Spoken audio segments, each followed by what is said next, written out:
So the Austrians here in round 16 did take Rome. They got exactly the number of hits they needed to eliminate the last infantry of the Italians. They did, of course, take Greece back, and they took Bulgaria, which is no longer French. Russians, of course, do nothing, and the Germans are purchasing 12 infantry, tank, fighter, and a couple artillery.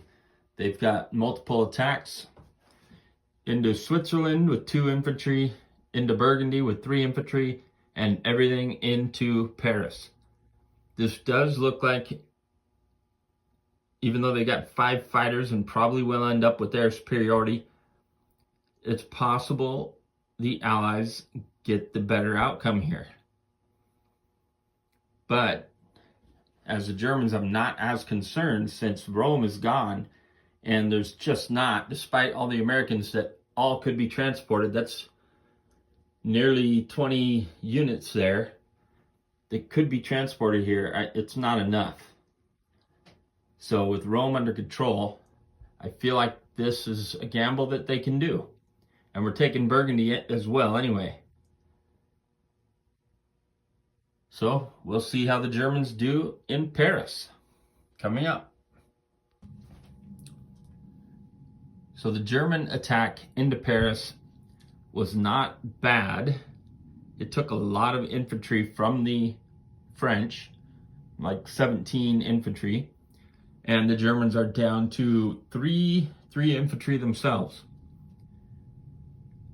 However, it still looks like the Allies got the better end of it, being that they still had 7 or 8 infantry left. Paris did, the French, not even touching the British units, and they just put their new build on. The French did. So now they've got nearly 15 infantry there to the Germans 3. And when again, the British didn't even get hit. Now the French considered attacking back, and that could be harmful. That would knock into the artillery of the Germans if the French and the British attacked back.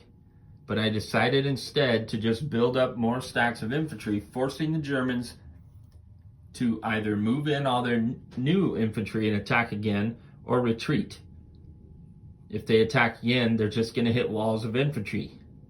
Plus, I want time to build up and get more fighters, as the French lost both their fighters. Germans lost 1 in the dogfights. So I'm putting these units over here. There's just not enough units in Paris, but this is Paris right here.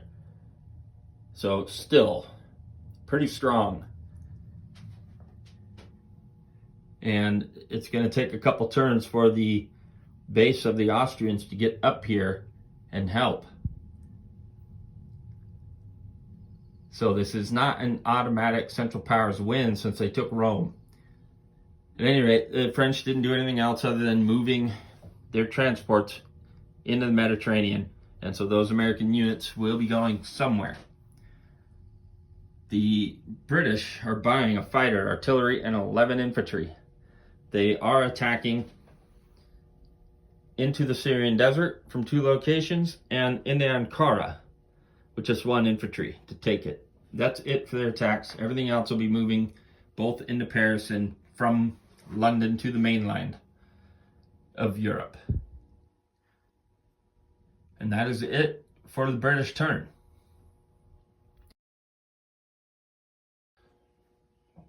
So the Britons up here in London transported their new units out to the coast and moved everything into Paris. I think Paris is pretty secure. When you look over here, these are also on Paris. So you're back to having 2 fighters. There's an American fighter on its way and another British fighter behind that. So even though the Germans still have 4 fighters with another one there, a couple more coming over here, hopefully the Allies can get to where they're not losing air superiority and it just stays even. The Ottomans are buying all infantry again. They have 1 attack. They don't really see having the units to protect both Ankara and Smyrna just yet. If they divide their units up into two groups, likely one of them is going to get hit and nearly wiped out, if not wiped out entirely. So they're moving everything back into Ankara to take that back. And then we'll see, move everything else around. So that will be the Ottoman turn here in round 16. Ottomans were of course successful taking Ankara, and they do have 5 infantry in Smyrna, so that is not, should the British decide to attack there, not a simple walk in and take it. The Italians, despite not having any land units, they did move transport and battleship over here to Sea Zone 16. And the Americans are purchasing all infantry and a fighter.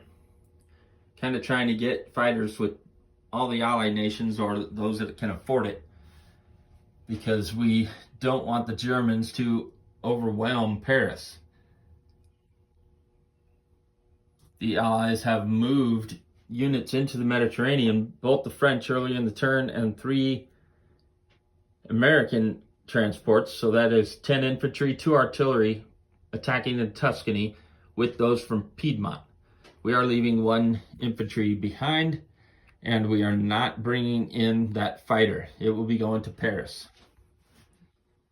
So the idea here, even though the Austrians should be able to take that unit using 2 different sea zones or 2 different territories to attack into it, is to keep the Austrians busy and not just move up here and double attack with the Germans.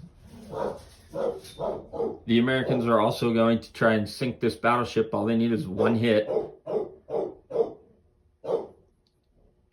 And in fact, that battleship should be repaired at the beginning of the Austrian turn. That was this round. Meaning, the Americans are keeping their damaged battleship in the fight because they need that extra dice. They need to get 2 hits. So that will be the Americans' turn. And that will be the end of round 16.